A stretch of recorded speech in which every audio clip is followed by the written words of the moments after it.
Yo, what up, people on the internets? I'm so happy to be back here with you. And just before we get started with the Outside the Box podcast, I'd just like to say thank you to you guys.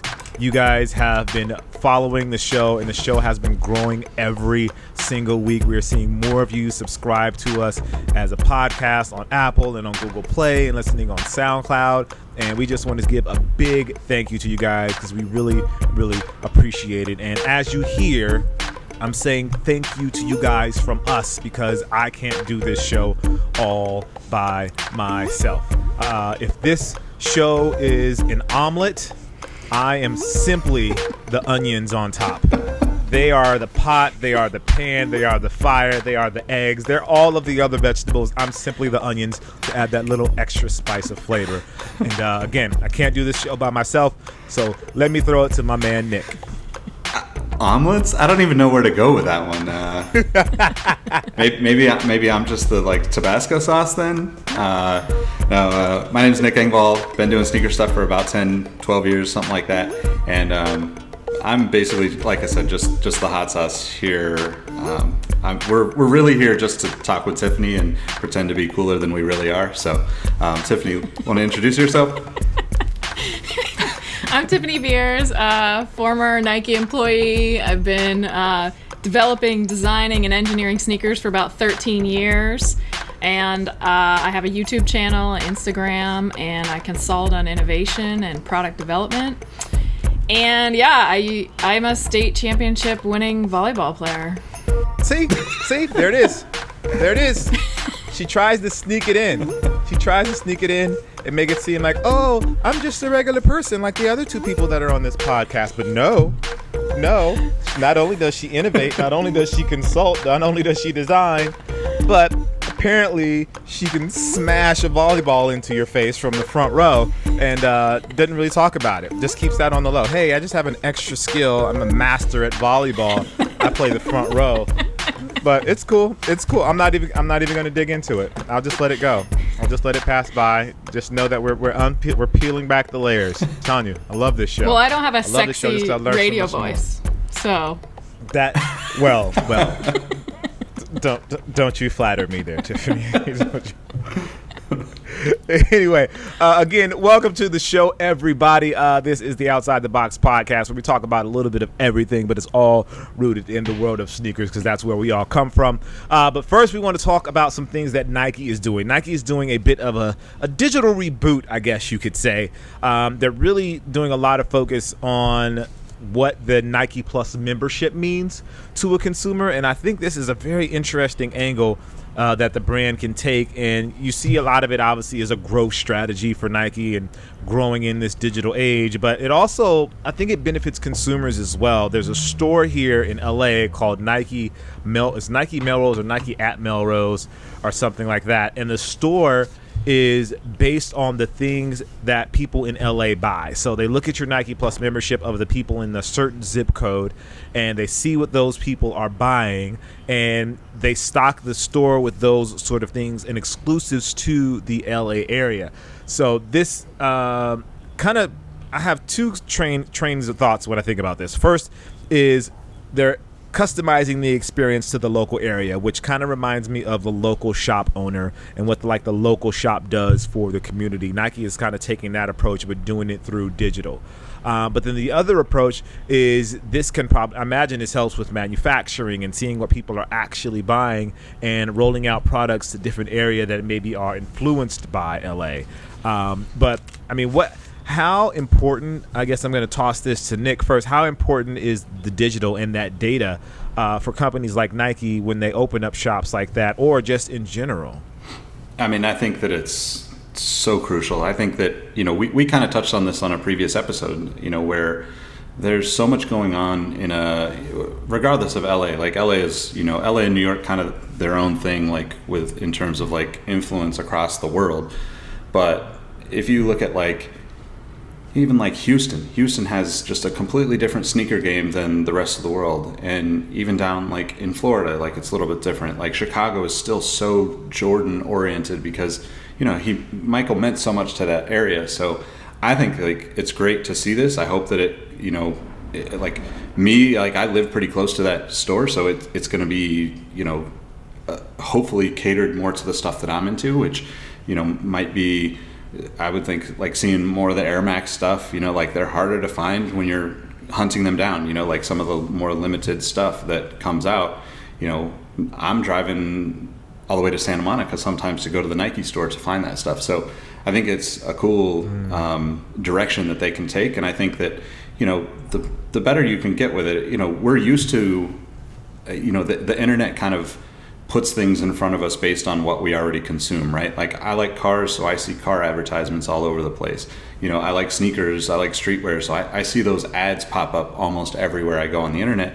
And I think that the in-person, store experience should be that, right? It's a little scary in one sense, like I think of like that old Tom Cruise movie with that, with the signs, the digital signs popping up saying his name and stuff, which is a little creepy, but But at the same time, like it, me personally, there's no reason to put a, let's say, I don't know, like, anything that's like, I can't think of something that's irrelevant, but like, there's no reason to be talking about strollers for me, because I have no reason to be thinking about buying a stroller, right? Like, so to waste that ad space or that shelf space in a store on anything that's like that, the more of that you can cut out, the more likely I am to buy as a consumer.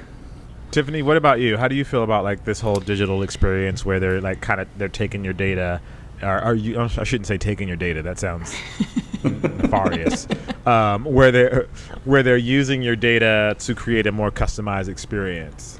I think it's interesting. I mean, I want to know more about the logistics of it, like because if I've already bought in that, I guess you're going to show me similar products, which saves me time. Like if Amazon or Google's listening to me and showing me ads for something that I just need to get and go, like it saves me time, which I like. But like if I'm exploratory shopping and all I see is like this one kind of product, like I'm kind of irritated. Like you're not reading my need because I'm looking for something different. So I guess if like if you're talking like how local are you talking, how regional are you talking, like in how many Nike stores there are in LA, are they going to all be kind of centric about a different topic? Like, is one going to be running? One's, like, I guess it all depends on how they do it and what they do it. But typically, if I've already bought the product, I don't need another one. So how does that work too, Yeah, that's interesting. I thought about that as well. So from what I understand, it's based on the 5 zip codes around the store and 22 other random zip codes in the LA area.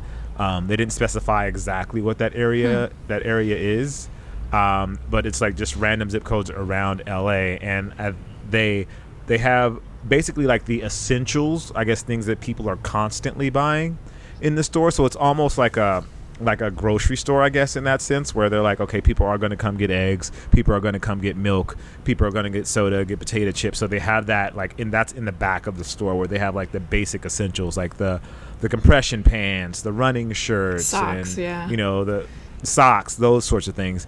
But then they also have like sneakers and customized stuff around throughout the store. There's something that I found really interesting about the rollout at the store, though, is that it's not hype or heat product that's going to be inside the store. So for Nick and I, it's not necessarily somewhere that we would want to go shop because it's not like hyped up product. So I found that to be pretty interesting, and an interesting take on a store or a concept store in that sense, because generally those sorts of stores cater to the energy consumer, and this seems like it's doing really the opposite. I was gonna say, so that's interesting in that snafu. That like based on when they purchased, did they happen to say like the purchase history from 3 months ago, 2 months ago? Because I still think, like, to your point, Jacques, like heat product is gonna matter. Like the essentials only get you so far, and it's not really that exciting. Like I might as well just order them all on Amazon. Like for me, essentials all come from Amazon. Done. And so like I wouldn't really want to go to a store to just get an essential. Like it's more like I want to try in a new product, and I don't want to have 10 shipped to my house and then have to deal with the return, and if I forget to return it or any of that stuff. So yeah, I think they have a lot to work out in it, but I was kind of assuming that it was some heat product actually, and I was trying to think of how on earth are they going to produce that, because they can't predict what's going to be heat necessarily unless it's a Jordan that they haven't released in the recent decade. Right. See, I would think of it as like more, total assumption, but like based on your videos, Tiffany, right? Like most of the stuff that you're buying as a consumer is like, let's say running shoes that's a pretty broad, genre. Like you have, even just like going back to like we talked about Boost, like there's so many different variations of, Boost and the slight variances across, even with Nike, right? Like there's so many different versions of, like the variations of like the Flyknit trainer over the years, or even like the newer stuff, right? Where we're getting into, the React stuff. Like that stuff has 3 or 4 different versions. So I think like, taking us out of the equation and looking at like the, kind of 80% of consumers that don't really know the difference between, the 3 or 4 different React shoes that are out there. That consumer is more likely probably to go in and want to try things on and have that experience in person, where I think like, as they develop this kind of approach, it could easily swing to, I think to Jacques' point about the grocery store, you're absolutely going to have some form of energy product in there. Like they need that to just, even to get the, what I would consider the energy of the business, and the influencers and creators talking about that product or talking about that store specifically. They want to have that product in there, but very limited, right? It's like, it's more, you're going to see, I think you're going to see less, let's say LeBrons, right? Like they probably won't have LeBrons in a store like that, or they'll have a very limited number of LeBrons, where like, the shoes that are more broadly accepted or liked, like a Kyrie or something, will maybe be their pinnacle basketball shoe for that store. But the cool thing about it is, if like to your point about the timeline of where these people are buying what, you might be able to refine that so well that like it would potentially help them be ahead of the curve when they start seeing like basketball shoes come back into style. And if people are buying basketball shoes online and you can shift more of that store into basketball, using that data to kind of predict it, maybe not, I would assume they're probably going back like quite a ways to make it really valuable, but like seasonally too, like I think that's always a challenge for retailers, is to when do people buy basketball shoes, because the basketball season for a high school kid is not the same as the basketball season for college, is not the same for the basketball season for the pros. So it's going to be interesting. And I think like, my curiosity about this whole thing is like how much integration comes through the app. Is that something that, they're already pretty good. Like I only have experience at like the Santa Monica store here, and I'm not sure how many stores. You could probably talk to that, Jacques. But the one thing that was really cool about Santa Monica is you can go in and you can look up a shoe on your app, and you can actually have them pull your size without even talking to somebody. You could have it like say, I want a size 13, I want to try this shoe on, and you walk into the store and somebody's got it there for you, which is pretty cool. It definitely makes the experience a lot quicker. You don't have to be like standing around waiting for somebody nearly as much as you used to. Yeah, the retail experience is changing, and even at this Melrose store, they have curbside pickup, so you could literally use your app to order something, and someone will bring it to you curbside. You don't even have to get out of your car to pick it up. Awesome. They have like lockers. If you do want to get out, say you want to get out, you want to go look inside the store, or you buy something, you can just have them stored in the locker that's on premises. And when you get to the store, you just scan your barcode on your phone. It opens up the locker, and you just grab your shoes and walk out. So they're doing a lot of cool stuff in that regard. And just like Nick mentioned, like you can scan something in your app and then you can choose whether you want someone to bring it to you or if you want them to put it inside of a dressing room for you. So you can put together like an entire outfit basically, and have them and say, oh, you don't have to carry the clothes around. Basically, you just scan in your app and say, take it to a dressing room. And when you're ready, you request product, and someone will pull the product for you and have it waiting for you in the dressing room. It's pretty intense. It's pretty crazy, like the kind of things that you're able to do with that stuff and with that data. And I feel like that helps them as well. Because I imagine if there's a certain thing that a lot of people are pulling to wear to try on, but nobody's buying it, like that's going to be informative versus something that people are pulling to try on, and then a lot of people are buying it. Like they're going to say, okay, what is it about this? What's the difference between these two things? And they can really use that data to help parse that information and really, I guess, really develop how they stock items and better ways to stock items, because they're getting like really lots of data right then and there about how to move that way. And I feel like that's probably going to be a model that rolls out in general, I would say, across retail everywhere. Nike's just probably one of the first to do it. I'm sure they're not the first, but they're one of the first to kind of embrace it that way. I think too, like the other part of it is, when somebody has the app in their hand, it's so much more valuable than any other type of marketing, or so much more valuable than any type of, money that's being spent to get in touch with customers. Like you can't beat the fact that if somebody is willing to have your app on their phone, and you can ping them with whatever information, sale, release info kind of stuff, like that just becomes that much more powerful for a brand or for a company. So for Nike, it makes sense to continue to push as much of the digital stuff onto people as possible, because that's just going to mean that they have a more intimate relationship with them as it grows. Absolutely. Going from the digital space to, I guess, continuing in the digital space to sneaker customizers, who generally we know from afar. It looks like Nike is actually doing an official collab with a customizer, which is not something that generally happens. I would say generally if you're a collaborator on a Nike product, you're either an artist or you're a designer or really a creative in some way that hasn't been like customizers. Customizers have always seemed to get the what's the word I'm looking for? They've never really had they don't get the light. I guess the brands don't really look on them favorably. It seems obviously recently that's changed with the trend in like pro athletes getting their shoes customized for the game day and for the floor and stuff like that. But actually having a customizer getting official collab, that's not something that happens very often. I can't even think of anyone off the top of my head. Everyone that I'm thinking about is either like a graffiti artist or fine art or designer or something like that. Nick, you probably know a lot more in this area than I do. Is there any customizers that you know that have gotten like official collabs with the brand? I mean, the shoe surgeon comes to mind.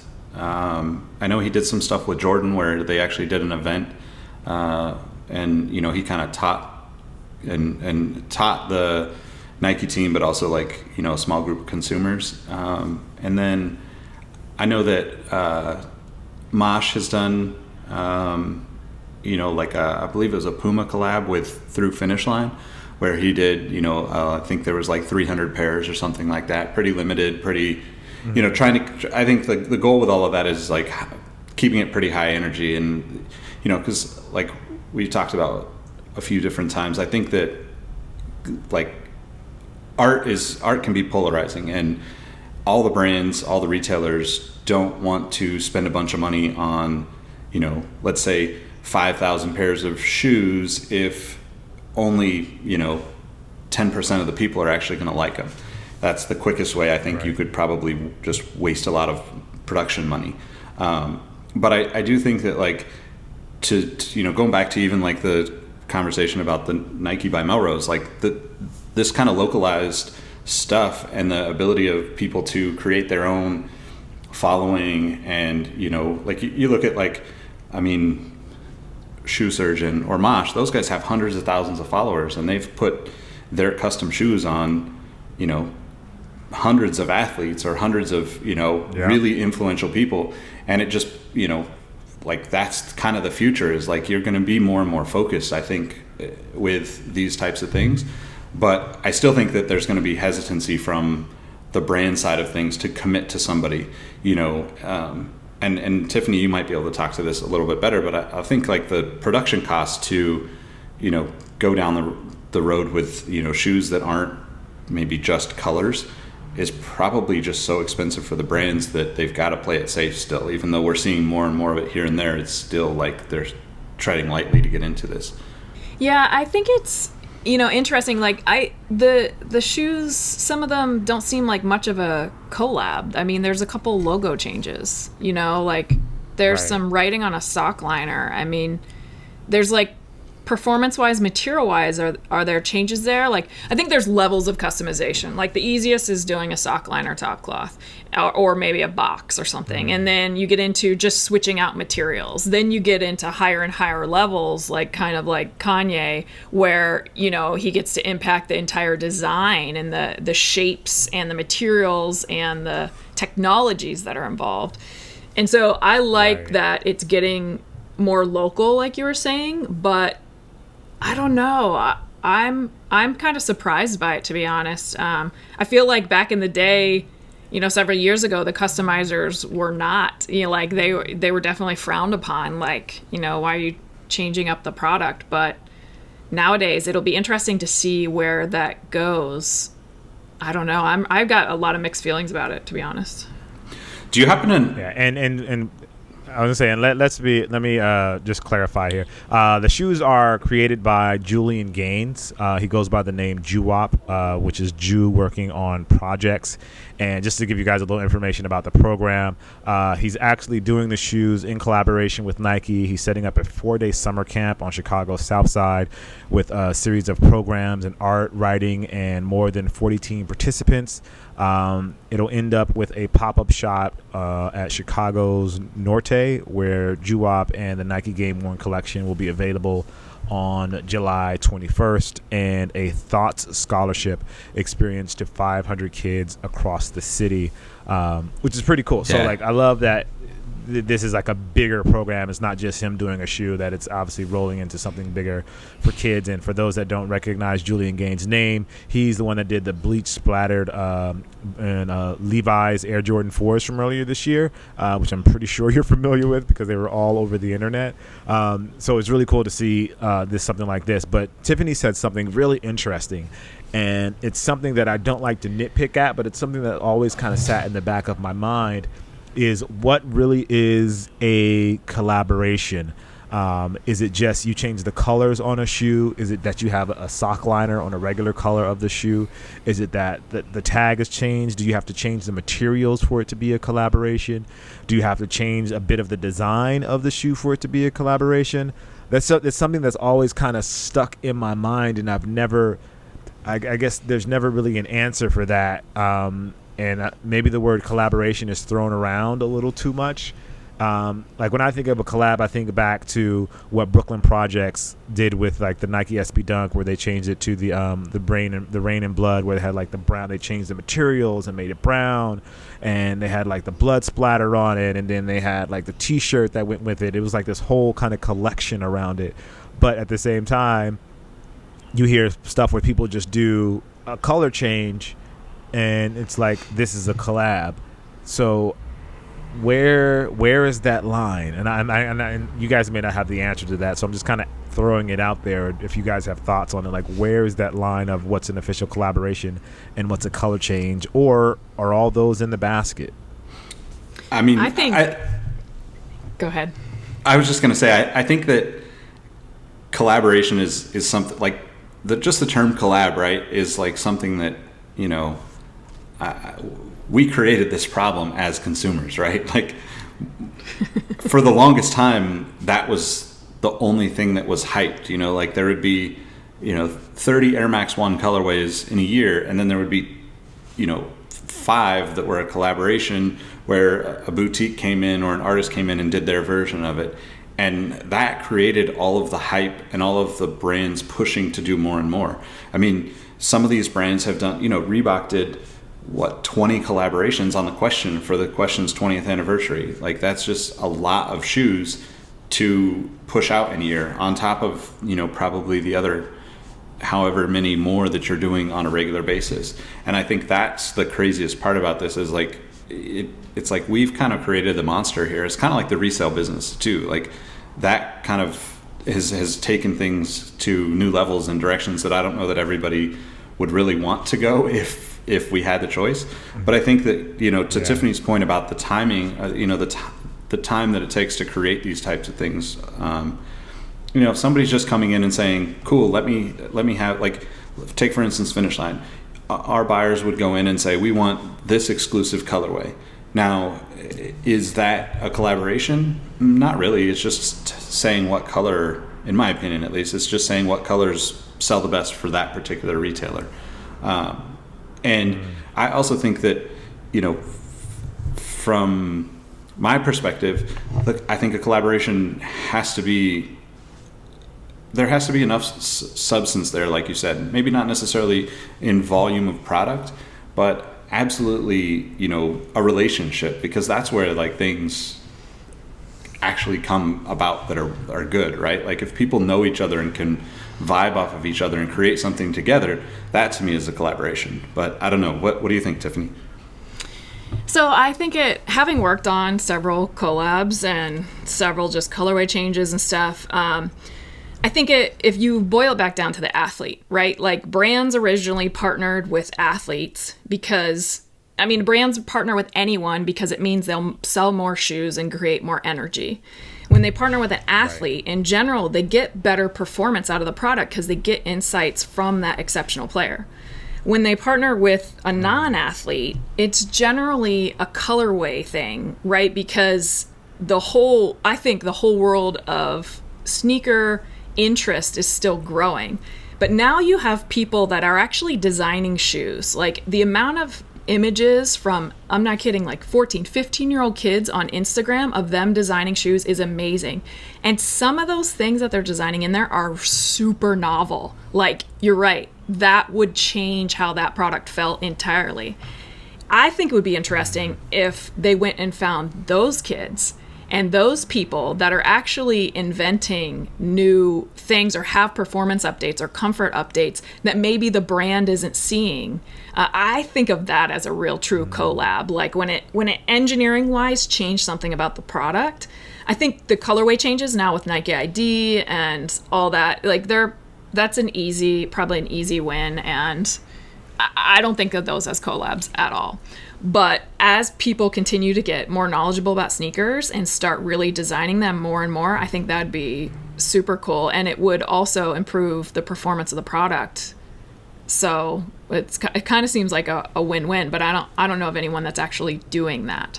That's interesting. Looking at it from that angle, it's really more taking the collab as something that improves the functionality of the shoe or adjusts the functionality of the shoe in a way that benefits the consumer in the end, as opposed to something as simple as the look of a shoe or something like that. It's interesting. Yeah, because you have to remember that all these brands, they have designers that are responsible for the look. They get paid. They're professional designers that get paid to know what should look good, and they have color designers most cases. So if that team's not doing their job, then you need the outside world to do it. But like we talked about earlier, it's a shift, right? The brands are no longer leading the trend. The consumer is now driving the trend. So I'd hate to be in those roles. Yeah, and I think the other thing too is like to Jacques' point about talking about, there's a lot involved in this particular project that we're getting these 40 teens that get to participate and learn about the art, the writing, all of the stuff that's behind, kind of this is something that for the most part, brands don't have time to go and, take their team of designers or even like single designers. It's rare that they get out in front of the public. A lot of times, you're working too much on things to go and have a weekend camp for kids to teach them about sneakers or how to get into creating their own art or whatever that is. So I think that it's cool, like that something like this happens, whether it's, collab or custom or whatever is kind of irrelevant when like the value that the business of sneakers is going to get out of this from Julian going and teaching 40 or 50 kids about what he's done and his experiences with sneakers is is really valuable for the future of all of what we do, all of what the sneaker business is, and really like could inspire some of these kids to get into working for the brands down the road. So I think that to me is like the awesome part of it. Yeah, I think that's cool too. I think it could be like causes, like official causes instead of collaboration, you know, because if you're helping kids and you're helping people by doing a branded or a particularly colorway, like that's awesome. I'm all for continuing to do that, but is it still a collaboration? I don't know. So would we call something like what Don C is doing? Is that a collaboration? I'd have to dig into more of the details, but he's basically just swapping parts off of shoes, right? There's nothing really new. I would say that's like a part swap. It's getting close to a collab. I remember back in the day when we started doing that, and you just see some really interesting product come out. Now it's what collabs have turned in. It's like second level collab. First level's change the color. Second is swap parts. Changing parts. Yeah. Yeah. So. Yeah, that was a big thing. That was a big thing for Ronnie and Kith, is he was doing these ASICs, and first it was like color and material changes, but then it kind of escalated to where he was kind of switching out parts for the shoes. So that's an interesting angle as well. Like part one, like level 1, level 2, and then like level 3, or which the ultimate level is when you really change a shoe in a way that makes it better or improves the functionality, and which is I think that's a very unique. And I think that's kind of how the progression should go, right? Like if I'm a big business and I have, you know, a brand to protect, or you know, kind of a legacy behind me, then you know, it takes some level of comfort to get somebody, you know, like Ronnie's a great example, because he really did start with just like the most basics of colorways back in the day, and now has like pushed and become such a kind of his own standalone brand, his own, you know, like I would say that he's like really like this generation's like Ralph Lauren, right? Like he's pushing things in directions and creating so much energy across every part of business that I think, you know, that to me is like what you should strive for. But I also think that like in this day and age where people think that they have 500,000, you know, followers on Instagram, they should get a collaboration with Jordan. Like that's like kind of just like ridiculous to think that, because you know, you have nothing that's proven. If you don't have anything that's proven that you know what you're doing as far as design or even just energy, like, you know, either of those things, like just because you have the followers doesn't mean that you have the kind of skills that go along with it, or the business knowledge and the know-how that goes with actually selling product to consumers. So I don't know. It's a really interesting topic though. Like it's almost like maybe down the road we get to this kind of you know how you used to have like tier 0 accounts where it's like these are the highest of the high, you know, Nike retailers. Maybe the collaborations, quote collaborations, need to have its own kind of, you know, like levels to it, right? Where you're like, oh, I'm striving to get to, you know, tier 0 collaboration so I can do my own thing with Nike or whatever. That's interesting. Right. It reminds me of when, you know, Jordan was untouchable for years. Like you could not. I mean, I remember projects and people wanting to use the Jumpman and using Jordan product. It was like, nope, nobody uses it. And now that's kind of gone away. But that could be a different level of it. But I think if you get too much of it, it becomes not interesting. Like if there's, you know, now we have 100,000 different collabs. Like who cares? It's just another collab. Like one will be hot here and there, and then they're kind of boring. Yeah, something that's always been interesting to me is like from an internal standpoint. Like I remember the Jordan Future came along, and it was super hot for a little while. But from what I understand, the story of how that shoe came about is because someone on the Jordan brand team just made themselves a pair and was just wearing them around campus, and people saw them, and that's how it actually became a shoe. Is that something that happens often? Are you guys, and I'm not sure if this is something you can reveal to us, Tiffany, are you guys able to cobble together stuff like that on campus and wear it around? I defer to comment. Got I mean, it. Okay. It used to be kind of a thing that happened a lot because you were experimenting with things. You were like, okay, what does this minimal upper feel like on this maximum tooling? Like that used to happen until it kind of became fire. And then like you get to a point where like that's kind of low hanging fruit. Like you still need to innovate something new, like come up with something totally radically new. But yeah, I mean, I would say I don't know that people do it much these days. I don't know. I'm not there, so I don't know. I mean, my experience with that kind of stuff was when I was with Soul Collector, right? Like one of the shoes that we released as a collab with Soul Collector was the Jordan 11 Comfort, right? Which is like the low top with the Air Max 1 midsole and outsole. And like the Soul Collector collab was actually like a carbon fiber, version of that shoe. But that conversation and all of that stuff with Soul Collector started as, let's do a carbon fiber Jordan 11.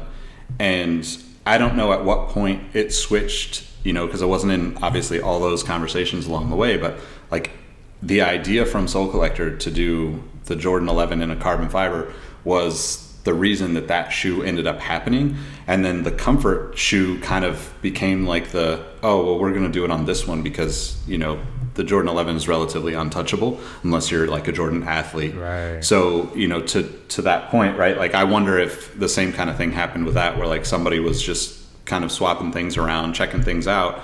And now it's like, oh, that shoe actually looks, good enough, or there's an opportunity to create some energy because, the Soul Collector one was super limited. We did an event in Santa Monica to release them and all of that stuff, but it was really the only version of that shoe that wasn't just kind of like your standard cut and paste the upper with the midsole of another all the way through, right? Like I feel like all of those were very, very basic, top and bottom shoes.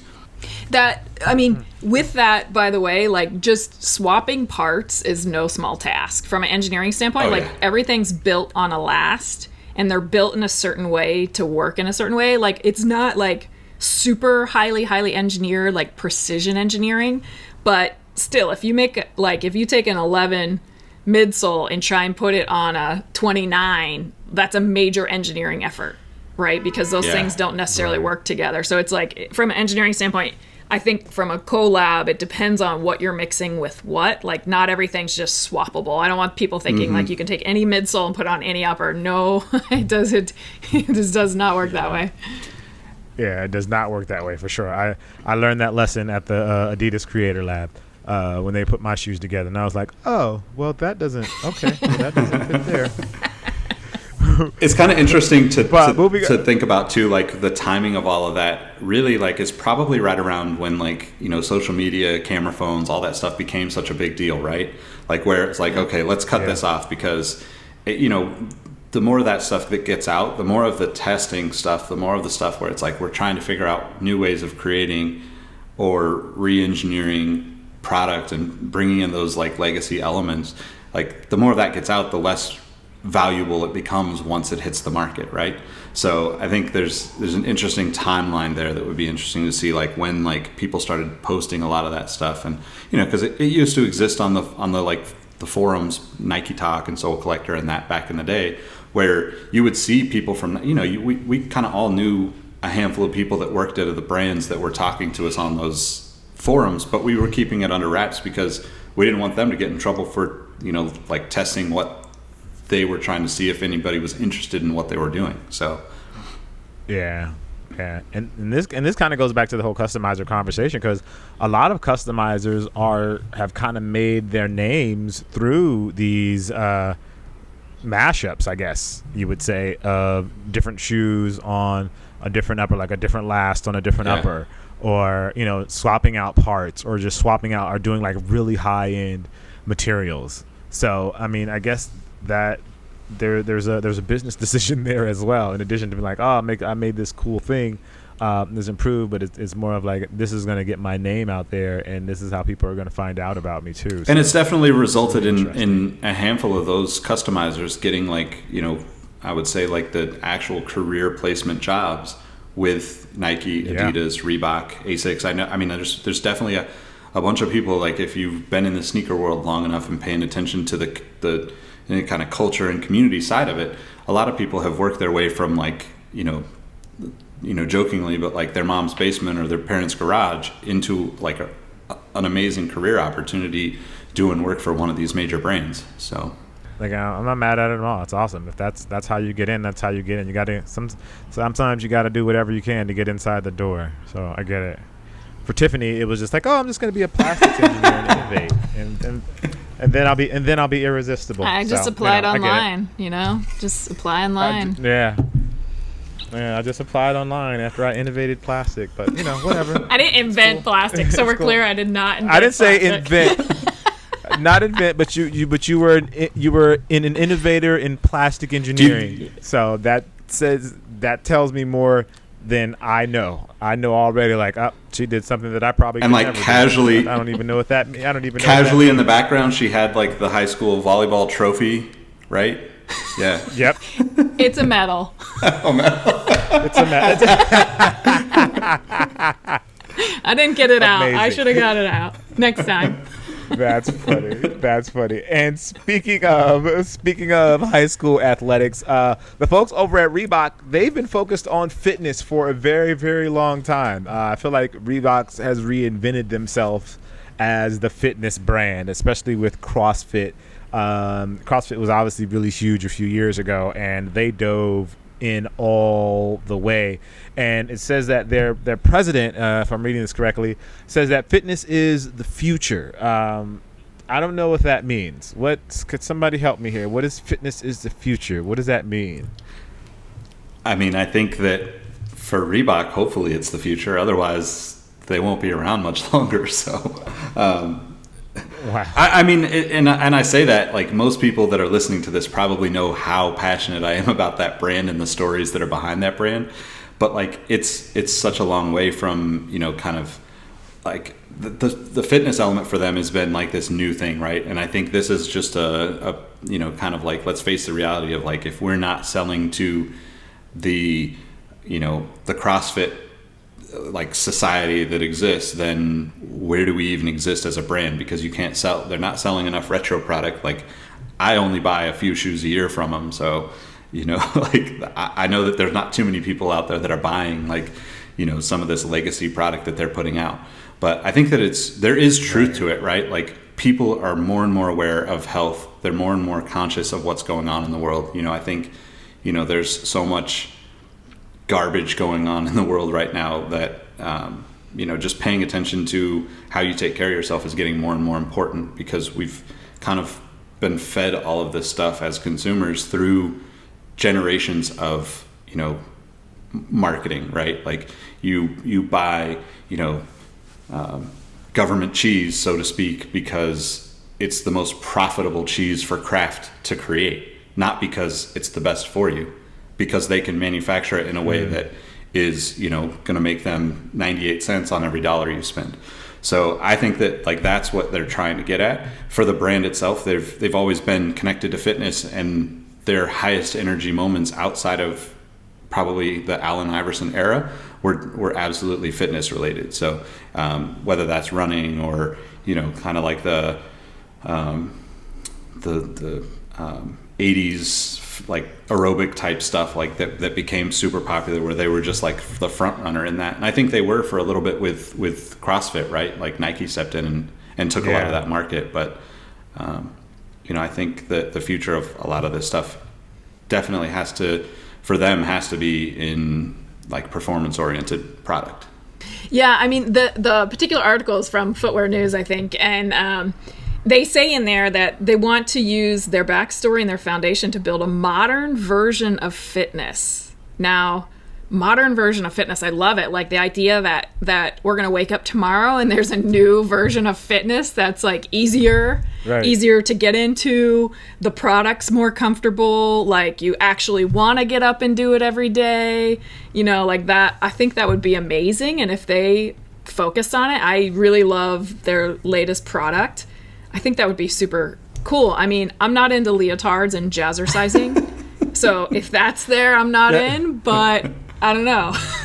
I would say too that that DMX cushioning, probably one of the most important cushionings, systems of, I would say, all time. It was basically just like if you got into it in the 90s when they released like the DMX Run series and a lot of those offshoots, you know, some of the Iverson shoes had it. Like that was like pinnacle cushioning. Like it was something that like you probably thought was the most comfortable shoe you ever wore. And now they're looking to like bring back a new DMX. So in 2020, and I think that is kind of like it's a good foundation for a shift in direction for a company, right? Like if you look at like Nike and Visible Air, or Nike and Zoom Air, or, you know, more recently Adidas and Boost, like those types of focus on the technology always result in, not always, a large percentage of the time result in something awesome for the brand. So hopefully this does that for Reebok. Yeah, and for those that don't know, DMX is like this, I guess you would call it moving air, where like they had a certain amount of air in the bottom of the shoe and it would move based on your pressure points and cushioning and rebound in a certain way. Definitely something I would say look into, just because it's just something different. But back on the fitness train for Reebok. I think their huge focus in fitness has really paid off for them, especially when they got out of basketball. That kind of left them, I would say that left them out of the energy market, but it's almost like they found their lifeline in the fitness world. Which may have been something that they've always been necessarily a part of, but it just wasn't highlighted by the brand as much, because obviously basketball shoes tend to take up the majority of the market share when it comes to like that marketing side of things. But with them making that move into CrossFit and really building that brand and having this new focus on fitness, you can really see how things are moving for them. So I think that's very exciting. I think it's pretty cool. All right, with that being said, last story before we get out of here is about Super Heroic. So I don't know how many of you guys know about Super Heroic. It's started by a guy named Jason Maiden. It's a line just for kids, basically, and it's inspired by a child's imagination and being a superhero and you being the superhero you are as a kid. And the shoes come in a really cool packaging that when you open it up, it goes Super Heroic, and it comes with a cape, and there's like a card inside, and the packaging is really nice. It's super kid friendly, and it's really made to inspire kids. But there is some talk on the internets about Nike and their new Future series for young athletes and how it seems very similar to the Super Heroic brand. Now this is not, I feel like this is something that kind of happens a lot, and we're not even to take this away from Nike in particular, but it seems like you see this a lot when something kind of gets popular that kind of bubbles up from beneath. You see brands have their own take on it, and it kind of feels like that's what Nike is doing with this. This is this conversation could go a bunch of different ways. It's like, why do businesses do this? But I guess that is really the question. Why do businesses do this? Why don't they innovate in their own way? And why is it that they kind of tap into the consciousness of the greater community? Feel free either of you to answer. Okay. I was waiting for Nick.